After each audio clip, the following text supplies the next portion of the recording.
Napakahalaga na ang Kristiyano ay patuloy na lumalago, hindi lang sa alam niya sa Biblia, kundi kung paano niya ito inilalapat sa kanyang buhay. How to improve yourself? Immerse yourself in the most destructive elements of the time and then attempt to swim. Ilubog daw ang sarili sa mga pinaka-nakakahamon na mga elemento ng buhay ng iyong panahon at pagkatapos sikapin mong lumangoy. Jesus immersed himself in a very destructive element of his life, and that is temptation. Hindi niya ito iniwasan. Sa katunayan, siya ay dinala ng Espiritu upang siya ay tuksohin ni Satanas. Matthew 4:1, then Jesus was led by the Spirit into the desert to be tempted by the devil. Talagang inilubog niya ang kanyang sarili dito sa destructive element na ito, and then he attempted to swim. Now, how do we learn from this experience? How do we improve ourselves?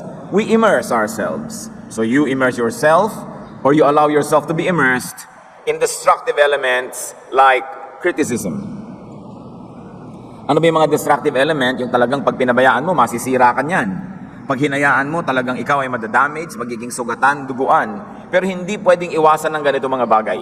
Sapagkat ang tunay na buhay ay kinakailangang lumangoy, tumawid ng maraming destructive waters. But the important thing is to always bear in mind that God knows our situation and that this is happening for a purpose. So allow yourself to be immersed in criticism. Yung ikaw ay napupintasan, yung ikaw ay napupulaan, sinusuri, sinusukat, hayaan mo lang. Acts 11, 2-3 and 17-18. So when Peter went up to Jerusalem, the circumcised believers criticized him and said, "You went into the house of uncircumcised men and ate with them?" So if God gave them the same gift as He gave us, who believed in the Lord Jesus Christ, who was I to think that I could oppose God? When they heard this, they had no further objections and praised God, saying, "So then, God has granted even the Gentiles repentance unto life." Ano po ang background niyan? Hindi naman sanay ang mga Hudyo na nakikisalamuha sa mga hindi Hudyo. And one of the distinctions of Jewish men was that they were circumcised and Gentiles were not. Kaya nung nakihalubilo at nakikain pa sa hapagkainan ng mga Gentiles itong si Peter na hindi nila nakagawi ang gawin, ay siya ay inusig, siya ay pinulaan, sinuri, he was criticized. But that occasion was turned by Peter into a blessing because being criticized gave him the forum to explain his philosophy, his theology. Pag tayo po ay napupulaan, napipintasan, ang nagiging blessing niyan, nakapagsusuri tayo sa ating sarili. Una, itatanong natin, totoo ba ang inaakusa sa atin? Kung totoo, gaano katotoo? Buong totoo ba? Kalahating totoo? 1/4 na totoo? Sapagkat hindi naman pwedeng maging perfect ang isang bagay. So ang isang criticism, hindi rin pwedeng maging perfectly wrong. Merong tama din doon kahit paano. Kaya pwedeng maging blessing kung susuriin natin, ano ba ang totoo dito? At pagka totoo nga ang nakita natin sa pamumula sa atin, daig pa natin ang nanalamin. At ang nananalamin ay nagkakaroon ng pagkakataon na ituwid kung ano man ang mali sa kanyang itsura. So turn criticism into an opportunity to even teach. Not only to explain yourself, but also to teach. Huwag tayong laging manipis, maramdamin pag napupulaan o napipintasan o sinusuri, sapagkat yan man ay maaaring maging daan para maipaliwanag natin ang ating palagay, ang ating kurukuro, ang ating paninindigan, o kaya kung hindi man, makita natin kung ano ang pananaw sa atin ng iba at maituwid natin kung meron tayong mga kalikuan. Immerse yourself in rebuke. Yung itinutuwid ka, pinapagalitan, itinatama. Peter was rebuked by Jesus. Mark 8:33, si Jesus ay pinipigil ni Peter na magpunta sa Jerusalem. But when Jesus turned and looked at his disciples, he rebuked Peter. "Get behind me, Satan," he said. "You do not have in mind the things of God, but the things of men."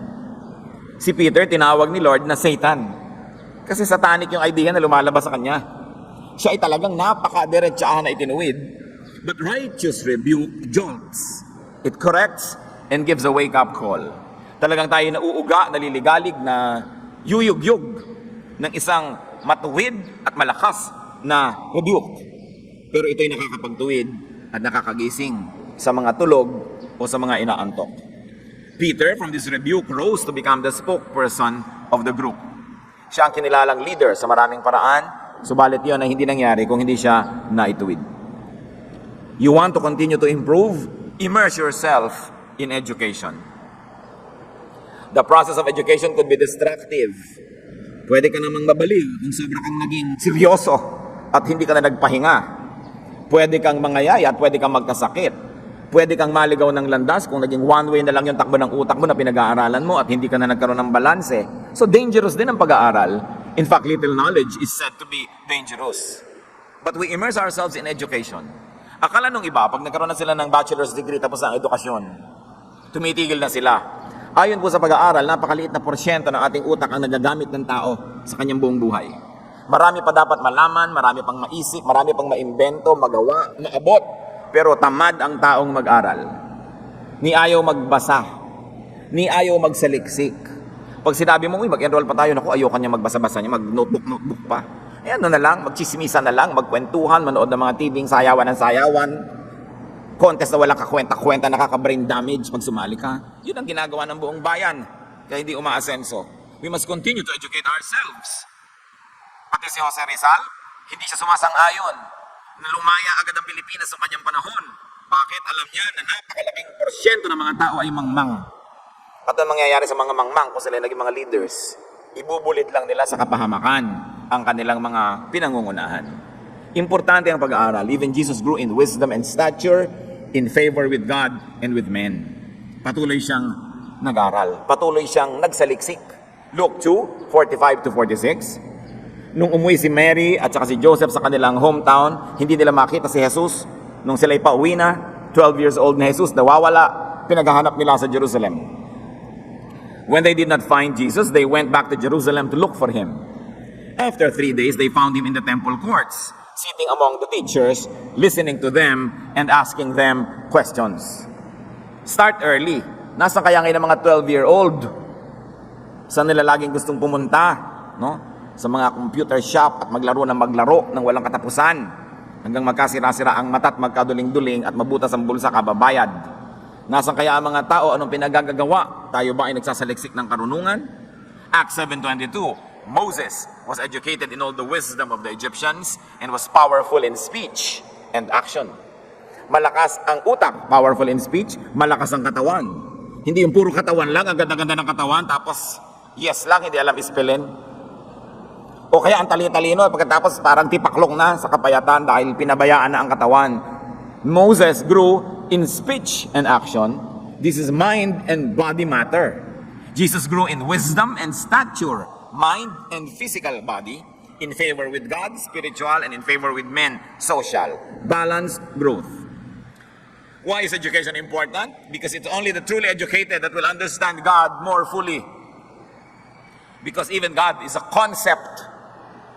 Hindi naman siya estatwa, hindi siya rebulto, hindi siya tubig, hindi siya dahon. Ang Diyos ay espiritu, konsepto.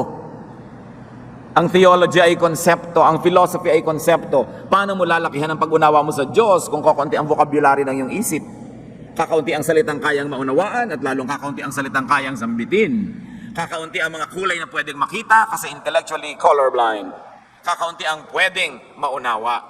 Paano lalago? Education lifts up the mind. It polishes the soul and sets the noble spirit free. Sa kalooban ng bawat tao ay mayroong napakamarangal na kakanyahan, na identity, na personalidad. Napakarangal. Pero yung marangal na tao sa loob niya ay nakagapos, nakatali. Ang nagtatali dito, kamangmangan. Kakitira ng isip, kawalan ng alam. At habang ang tao ay nag-aaral, nalalagot ang mga tali ng kamangmangan, doon lang nakakalaya, doon lang nakakakilos, yung marangal na pagkatao. Kaya napakarami mga tao ay napakahamak. Hamak ang ugali, hamak ang pag-iisip, hamak ang mga ginagawa at hinahamak ang sarili at pumapayag na hamakin sila ng iba kasi kulang sa kaalaman. Ni hindi nila alam na sila yung mangmang. Kaya napakahalaga patuloy na pag-aaral ng tao. Mahirap talagang gawin yan. Kaya nga sabi, immerse yourself in the most destructive elements of the time. Mas masarap matulog, mas madaling manood ng TV na lang, lalo hindi ka na pinag-iisip para wag ka ma-stress. Yung iba na i-stress pag nag-iisip. Samantalang isa sa mga pinakamasasarap gawin sa buhay, yung mag-isip, maabot ng isip mo yung hindi mo dating naabot, makita mo yung hindi mo nakikita, maunawa yung dating magulo. It's better than eating, it's better than having pleasure. Yun naman ay kung nauunawa natin ang halaga ng patuloy na pag-aaral. Kahit may edad ka na, mag-aaral mag-text. Kung makakabuti sa buhay mo, hindi yung text ka ng text tapos yung apo mo ang text ng text para sa'yo. May mata ka pa, may daliri ka pa, hindi ka pa naman patay, ba't di ka mag-aaral? Matanda na ako, ilibing ka na namin, ayaw mo na pala eh. Diba? Ngayon gusto mo pang mabuhay, mag-aaral ka pa. Buksan mo pa ang isip. Marami pang pwedeng malaman. Hindi na pwedeng kung matanda ka na, ipipikit mo na yung mata at hihiga ka na lang dyan, aantayin na tawagin ka ni kamatayan. Ang buhay ay napakasarap kung ang utak natin ay gising. At marami tayong nauunawa. Sa isip lang tayo nakakalaya. Kahit ang tao nakakulong sa mga bilangguan, imagine lang yan, siya ay nasa ibabaw ng isang bundok, o kaya naliligo sa batis. Ang totoo ay nararanasan niya yon sa spiritual na paraan. At daig pa yung kuminsan ay tunay na physical experience. Alam nyo yan, try to imagine things and you actually benefit from what you imagine. Many people who have sexual imaginations know that it works. That imagination works. E di lalo na kung mag-i-imagine ka na magagandang bagay. Diyan ka lang napapalaya sa mga kahirapan, sa mga karamdaman.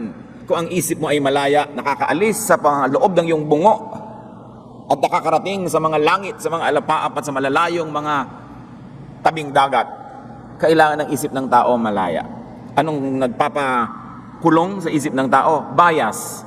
Yung kinulong mo na, ay, ang Kapampangan ganito, ay, ang Ilocano ganon, ay, ang Bicolano ganyan. Ikukulong mo yung isip mo. Kaya tuloy pag may taong Kapampangan na iba yung ugali, hindi mo na na-appreciate. Kasi, tinipecast mo na. Nakakulong ang isip ng mga taong, ay, ganito dapat, ay, ganon dapat. Nung araw, ganito kami. Nung araw yun eh, bumalik ka nung araw eh. Wala na yung nung araw, ngayon na. So, kailangan palitan mo yung pananaw. Kailangan, ay, ganito lang kami magluto ng sinigang. Kailangan, ay, nilalagay lang na pampaasim, ganito. Marami pang iba. Buksan mo yung isip.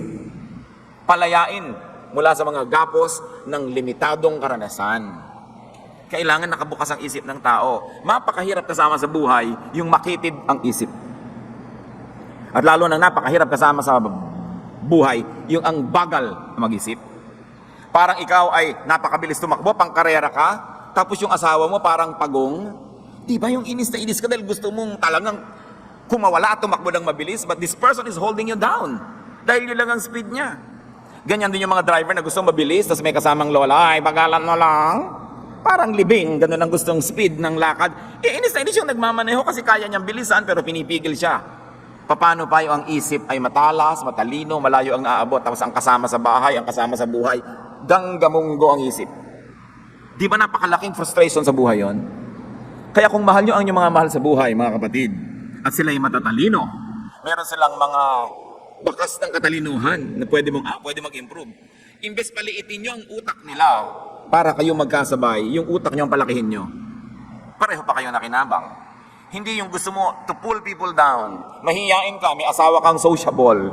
So, dito na lang tayo sa bahay, huwag na tayo aatin ng mga lamay, ng mga binyag, ng mga kasalan. Kasi mahihiyain ka, so gusto mo rin siyang ikulong sa iyong pagiging mahihiyain. Ikaw, kapatid, ang lumaya sa iyong mga pagiging mahihiyain. Hindi yung ang pipigilin mo, yung isang taong mas evolved ang kanyang social life. Maraming ganon, ang asawa pinaliit, imbes pinalaki. Kasi doon siya komportable. Ang comfort zone niya, yung comfort zone ng kamangmangan. Kaya yung mga mangmang, yan ang mga tampurista, yan ang mga maramdamin, mga madadaling masaktan, magdamdam, maghinanakit, magtanim ng sama ng loob. Kasi walang pinagkukunan ng pangunawa sa kapwa. Ang iniisip lang nila, sila, nasaktan ako, hindi ako napansin, kinawawa ako, etc., etc. Kung meron tayong ganyang mga nangyayari sa buhay natin, kapatid, kamangmangan yan. Dapat yang harapin at baguhin, palayain ang isip. Ang tagal-tagal lang malaya ng Pilipinas mula sa Espanya, hindi na natin sila pwedeng sisihin para sa ating mga kahirapan ngayon. Ang tagal-tagal na rin nating lumaya sa mga Hapon, maging sa mga Amerikano. Ang tagal-tagal na. Bakit yung mga Singaporeans, so 1960s lang sila naging bansa? Naunahan pa tayo sa pag-asenso. Bakit yung mga iba, hindi nila sinisisi yung colonial past nila? Alam niyo ang problema sa Pilipinas? Matagal lang malaya ang ating political system pero bilanggo ang ating utak ng kamangmangan. At pababa ng pababa ang level ng edukasyon. Pagkausap mo mga high school students, college students, parang kausap mo grade 2 ang mga reasoning. Bumaba ang ating English. Hindi rin naman umasenso ang ating Filipino. Bumaba rin. Wala nang makapag-Pilipino ng diretso. Wala rin naman nag-English ng diretso. Liban nila ako nagtatrabaho sa call center. No? Talagang dyan lang nakakapag-diretso. So, paano na ang bayan na ito? Education is very important. Immerse yourself in correction. Yung tayo na itutuwid. Proverbs 15:32, he who ignores discipline despises himself, but whoever heeds correction gains understanding. Sino ang umaasenso? Yung lumalangoy, lumulubog, nagbababad sa pagtutuwid. Pagtutuwid ng kapwa, pagtutuwid ng kapaligiran, pagtutuwid ng Diyos. Correction straightens up a person. Correction aligns a person to the divine will. And correction positions people in the path of blessings. Dahil ang Diyos ay tuwid at matuwid, sino ang pagpapalain niya, di ding matuwid. Kaya pag tayo na itutuwid, dapat tayo magpasalamat. Bagamat, ang proseso ng pagtutuwid ay masakit. Siyempre, ligo ka, itutuwid ka, masakit yan. May pilay ka, idediretso ka, ikakast, hihilutin, masakit yan. Pero kailangan para matuwid ang ating mga kalikuan. We want to continue growing, immerse yourself in refinement. Kailangan ng tao maging pino, hindi magaspang. Refinement takes polishing. Polishing takes friction. So when you like to be refined, subject yourself to friction. Kinikinis ka, nililiha, inaayos, masakit. Pero ikaw din ang makikinabang sa dulo. Nung binihag ng Babylon ang Israel, bumihag sila ng mga anak ng mga mayayaman at mga maharlika. Ipinadala sa palasyo ni Nebuchadnezzar upang iayos ang pag-iisip at isunod sa kaisipan ng imperyo ng Babylon. At yan ang naranasan nila Daniel. Daniel 1:3-5. Then the king ordered Aspenaz, chief of his court officials, to bring in some of the Israelites from the royal family and the nobility. Young men without any physical defect, handsome, showing aptitude for every kind of learning, well-informed, quick to understand, and qualified to serve in the king's palace. Tingnan niyo yung mga katangian na pinili. Kailangan malalakas ang katawan, may mga itsura, mayroong kakayanan na umunawa ng maraming bagay, at bukod sa kakayanan ng umunawa, marami ng alam, well-informed, mabilis matuto, at handang-handa na maglingkod sa palasyo. He was to teach them the language and literature of the Babylonians. The king assigned them a daily amount of food and wine from the king's table. They were to be trained for 3 years, and after that, they were to enter the king's service. Kung yung maglilingkod sa king's service, kailangan maayos sa pangangatawan, may itsura, matatalino, mabilis matuto, marami ng alam, qualified, no? At bibigyan ba ng pagsasanay? Ano pa yung magtatrabaho sa King of Kings service? Most of the time, the ministers in the church are wanting in quality because we don't apply this kind of tests. Kung sino na lang ang laging nandyan, laging present, yun na syempre yung magiging worker, natural, lalo kung volunteer work. Pero nalilimutan natin na meron pa rin dapat ang mga pamantayan na inaabot. Everybody is qualified to want to serve, but everybody needs training. And everybody needs basic understanding and basic intelligence to be able to deliver good service. Quality is expensive. Kaya kung minsan nakikita natin, mas mahuhusay pa yung mga nasa corporate world kaysa nasa church. Sa pamamalakad, kasi tayo nagkakaroon ng pwede na yan attitude. Christian naman tayo, pwede na yan. Mauunawaan na yan ng mga kapatiran, mga choir na hindi nag-practice, pwede na yan. Ang titingnan na lang ni Lord, heart. Anong heart? Kanta ang hinahanap sa'yo. Di siyempre, titingnan niya musika. Di ba? Meron pang kakanta po ako, huwag niyo na pong pakinggan ang aking tinig, yun na lang pong words. I-fax mo na lang. I-text mo na lang yung kanta hindi naman pala papakinggan yung boses mo. Mga dramang bukid. Kailangan quality ang ginagawa ng tao, lalo kung paglilingkod sa Diyos. Hindi pwede na yan, pwede na yan. And this is the malice. This is the illness of the church. Walang high quality. Pwede na yan, pwede na yan. Si King Nebuchadnezzar, may quality control. King of Kings, lalo. Dapat ating iniisip yun. Bible study leader ka, hindi ka handa. Preacher ka, hindi ka handa. Instrumentalist ka, hindi ka handa. Magsaserve ka sa King of Kings? Yung mga iba magwo-worship, alam naman natin sa pagwo-worship, kasama yung paghahandog, hindi handa. Tuwing dumadaan yung basket, parang surprise, ay meron palang collection. Lagi na lang nagugulat, hindi handa. Dapat handa ka kasi gusto mong haharap ka sa King of Kings kumpleto ang yung paghahanda. You know why? Kasi handa rin ang Diyos na humarap sa iyo eh. Handa siyang makinig sa mga dalangin mo. Handang makinig sa iyong mga reklamo, tanggapin na iyong mga iyak, ibibigay yung mga hinihiling kasi ikaw hindi handa. Kailangan may quality. And for this, we need refinement. Refinement brings out the best in the person and prepares one for noble tasks. Magiging tabo ka na rin lang, maging tabo ka na sa palasyo. No? Kaya sa tabo ka, tas tabo ka lang kung saan, sa isang public toilet, sa Blumentritt Market. No? You can imagine na medyo iba na yung tabo doon. Pero tabo-tabo lang kayo, pare-pareho, pero hindi pare-pareho ang lahat ng tabo. Magiging tabo ka na rin lang kapatid, maging the best tabo ka na dyan. Kakanta ka na rin lang, maging best ka. Magtuturo ka, maging best ka. For the Lord, for the Lord's glory, and for your own benefit. Yun ang immersion. Marami pa tayong pwedeng immersion na gawin. Isipin niyo mga kapatid, ano bang dapat yung langoyan, lubugan, babaran, na hindi masarap, hindi maganda, mahirap, pero kailangan para tayo umasenso. And after immersion and difficulty, emerge. Matapos kang lumubog, lumutang ka uli. Matapos kang lumangoy ng hirap na hirap ka, umahon ka. Parang metaphor ng baptism. Immerse yourself, then emerge. Parang death and then resurrection. Hindi ganun ang mahalaga. Matapos ang Panginoong Jesus ay lumubog sa hirap ng mga pagsubok, Matthew 4:11, umahon siya. The devil left him and angels came and attended to him. Hindi ka naman lagi nakalubog eh.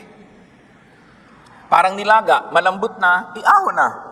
Kaya naman yung iba, 3 araw mo inilalaga, ang tigas. Kaya ganoon din, kung minsan, tagal-tagal natin na pinapalo tayo ng Diyos, tayo itinutuwid, kasi ang tigas. Lambutan mo yung sarili, hayaan mo ang Diyos na hipuin ka, tituwid, at paghanda ka na, iaahon ka na. Kung meron naman sa ating mga kapatid ngayon na nakalubog, dyan sa mga destructive elements ngayon, makinig na kayo sa lesson. Ituwid na ang liko. Linisin na ang marumi. At pag nangyari na yon, alam naman ng Diyos, iaahon ka na niya. Tapos na. After immersion, emerge. Emerge wounded, but healing. Or getting healed.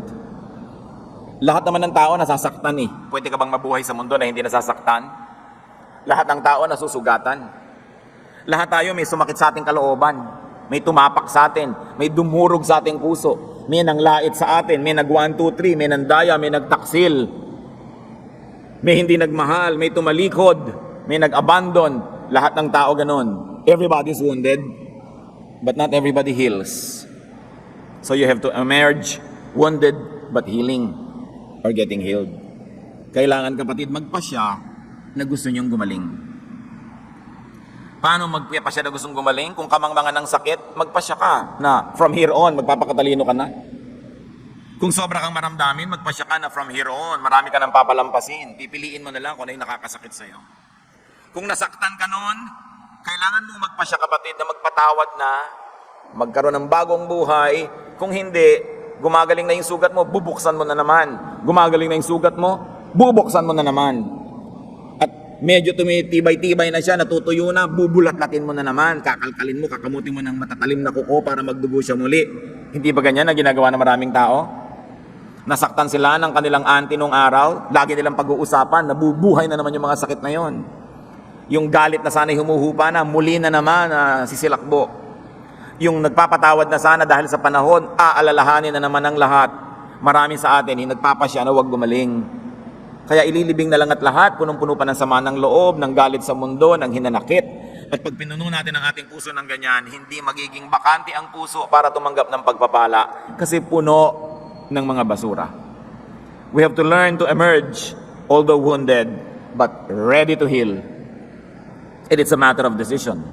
Job 5:17 to 18. Blessed is the man whom God corrects. So do not despise the discipline of the Almighty. For He wounds, but He also binds up. He endures, but His hands also heal.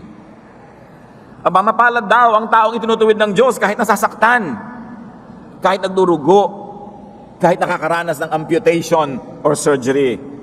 Sabi, totoo, sinusugatan tayo ng Diyos. Pero nililinis din niya, nilalanggas, tinatalian, tinatakpan ang mga sugat na ito. Totoo, babaliin ka niya. Pero pag durog-durog ka na, bubuuin ka rin niyang muli para maiba naman ang korte mo.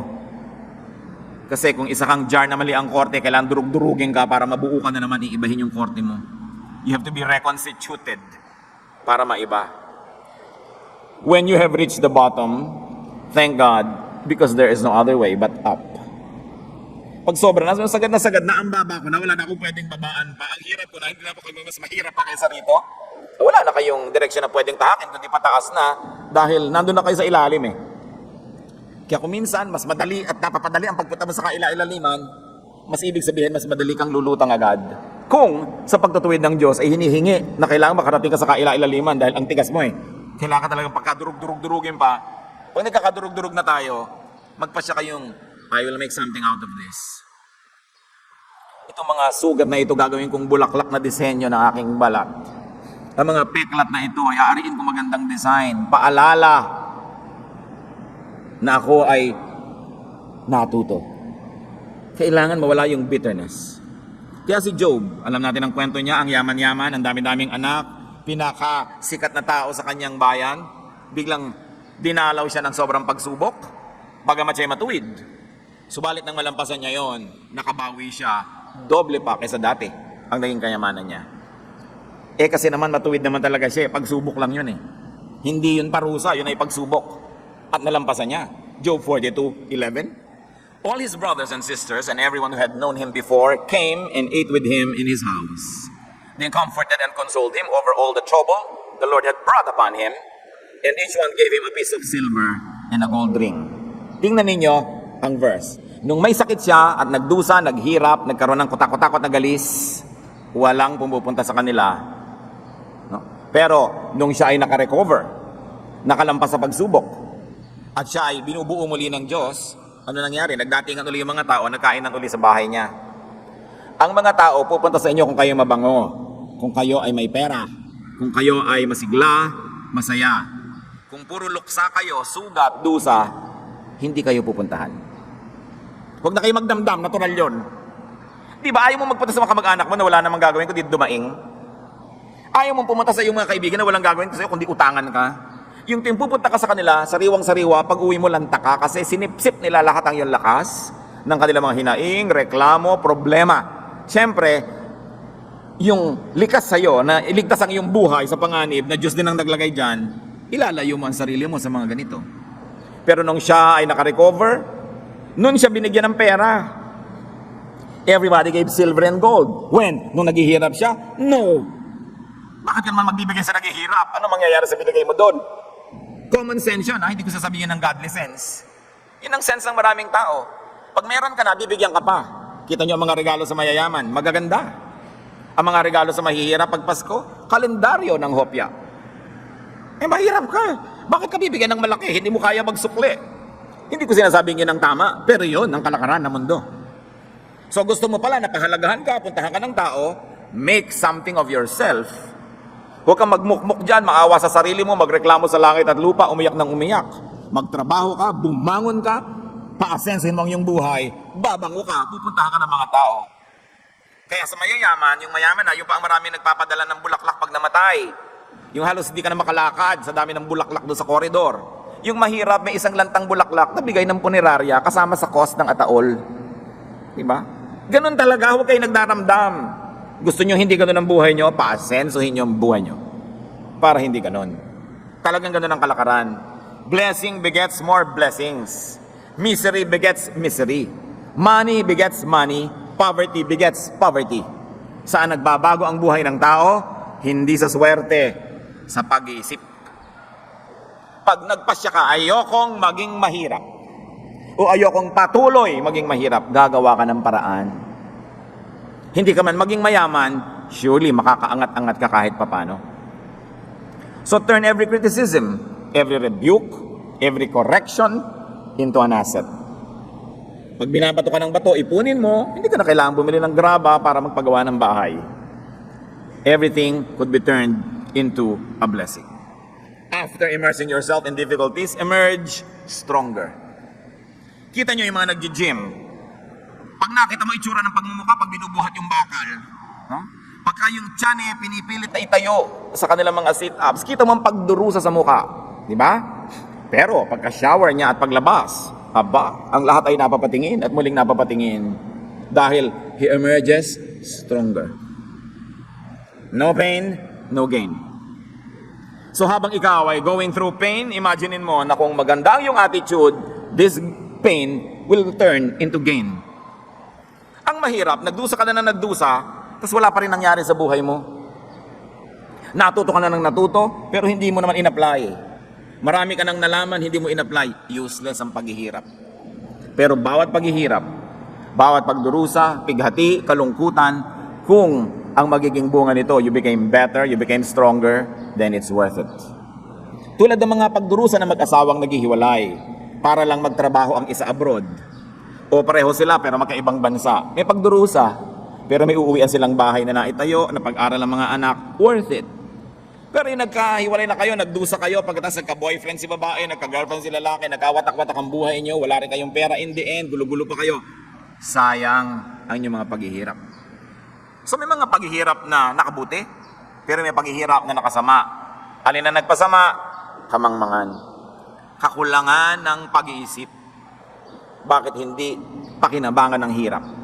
Kundi hirap na ang ending, hirap pa rin. Yun ang malungkot. Job 17, 7-9. My eyes have grown dim with grief.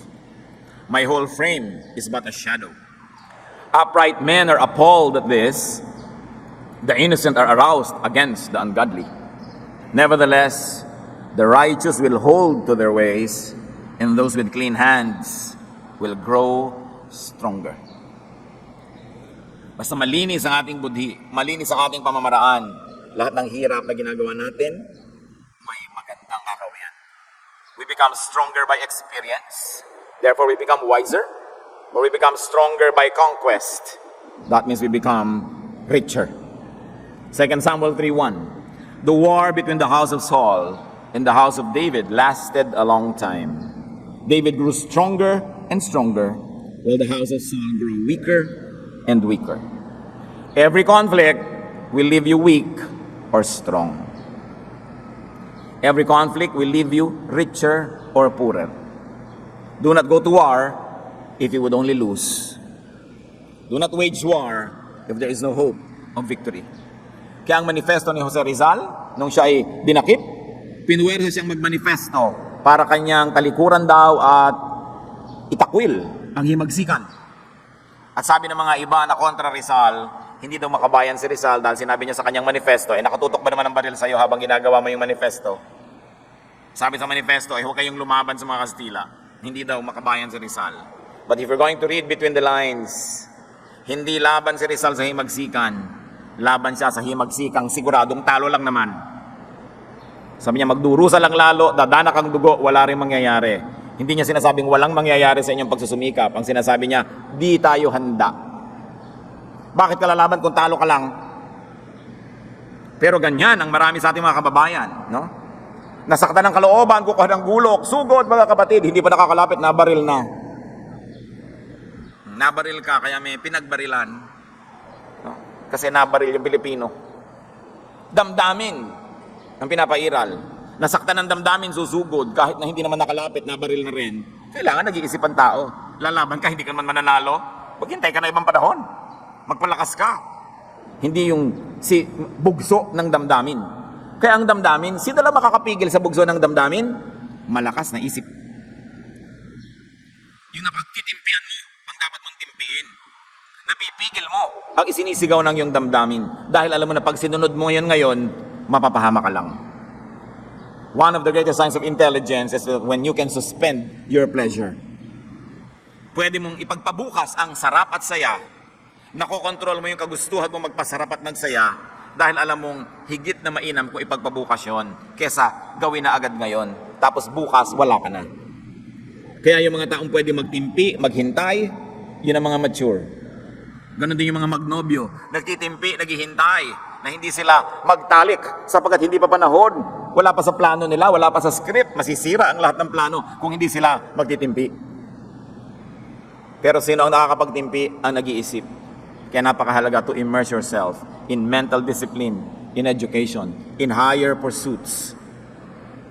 And then, of course, emerge wiser. Di baling nasaktan ka, di baling nahirapan ka, kung tumalino ka naman, sulit yon.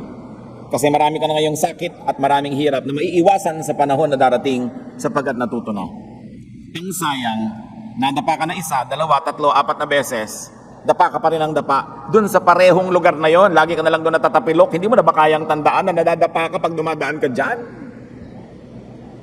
You must not allow the same serpent sting you twice, sabi ni Shakespeare. Natuklaw ka na ng ahas na to, pagdaan mo bukas, natuklaw ka na naman. Bukas, dadaan ka na naman dyan, natuklaw ka na naman. Ikaw na may problema noon, ha? Matalino yung ahas, ikaw hindi. Yung paulit-ulit na lang na pagkakamali, hindi na tayo natututo. We must be wiser. Proverbs 24:32, I applied my heart to what I observed and learned a lesson from what I saw. Tingnan lang natin ang buhay ng ating kapwa, mga nasa paligid. Marami na tayong maiiwasang hirap na kanilang dinanas kung matututo lang tayo sa kanilang mga naranasan. How do we grow and improve? Immerse yourself in difficulty. Allow yourself to be immersed in difficulty. Bahagi yan ng buhay. And also, immerse those you love in difficulty. Payagan nyo ang mga mahal nyo sa buhay, lalo mga bata, na mahirapan. Sapagkat yung lumalangoy sa hirap, lumalakas, natututo, pag-ahon yan, handang makibaka sa buhay. Kaya si Balagtas, lagi ko nalang kinukote, sabi niya sa Florante at Laura, pag-ibig anak ko'y aking nakilala. Di dapat palakhin ang bata sa saya. At sa katuwaan kapag namihasa, paglaki walang hihinting ginhawa. Totoo, pinalaki mo sa sarap, walang kalakas-lakas. Sabi niya, para ng halamang lumaki sa tubig, dahoy nalalanta, munting di madilig. Ikinaluluoy ang sandaling init, ganon din ang pusong sa tuway maniig. Konting problema, tumba na. Ang taong magawi sa ligaya at aliw, mahina ang puso't lubhang maramdamin. Inaakala pa lamang ang hilahil na darat ni di na matutunang bathin. Ini-imagine pa lang ang problema, suko na, talo na. Laki kasi sa layaw, laki sa sarap, laki sa ginhawa. Kaya sabi niya, nakilala ko na kung anong tunay na pag-ibig sa anak. Turuan mong mahirapan.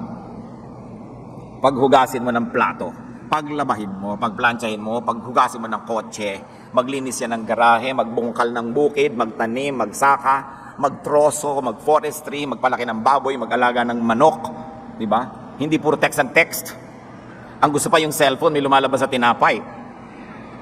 Wala pang kinikita, saksakan na yabang, gusto lahat designer clothes. Anong hihinting ginhawa? Anong kinabukasan na naghihintay sa mga batang hindi man lang marunong maghanap buhay, hindi man lang marunong makisama? Pagka naulila, makikitira sa mga tiyo-tiya, kamumuhayan dahil saksakan ng tamad. Di ba? Kailangan natututong makisama. Yan din ang makikinabang sila rin. Let them get immersed in difficulty so they emerge as good persons. So thank God for difficulties, because difficulties could be turned into blessings, into wisdom, into riches and endurance. Swim with God's help and emerge for God's glory. Napakahalaga na nananalig tayo na tayo man ay nalulubog sa hirap, tayo man ay dumadaan sa hirap, yun ay panandalian lamang. At kung ating matututunan na ang leksyon, malalaman na ang dapat malaman, itinutuwid na ang dapat ituwid, iaahon na tayo agad ng Diyos para mabuhay na ng ganap. But we all have to pass through this. Diyos namin sa langit, dalangin namin kung may mga kapatid kami ngayon na sisinghap-singhap, pinipilit lumangoy, kung saan man sila napatapong mahirap na kalagayan. Ipaalala mo na hindi kayo nakakalimot sa amin. Alam nyo ang aming kalagayan, may dahilan ng lahat. Maunawa namin kung bakit pinapayagan yung mangyari ang mga nangyayari, maituwid namin ang aming pag-iisip, matutunan ang dapat tutunan, pagalingin ang aming mga sugat, at magkaroon kami ng panibagong buhay. Nawa, Panginoon, palakasin mo yung mga anak na ngayon ay nahihirapan sa paglangoy. Pagod na pagod, sawang-sawa na sa pagkakalubog, sa pinagkakalubog ang mga putik at mga pusali. At dalangin namin, Panginoon, maging malinaw sa aming isip na ito'y bahagi ng aming paglago, bahagi ng aming pag-asenso bilang mga tao. Hindi mo rin gusto na kami dumadanas ng hirap, tulad ng mga tunay na nagmamahal sa magulang na hindi naiibigan ang anak nila na nahihirapan. Pero tulad mo, pahalagahan namin ang training.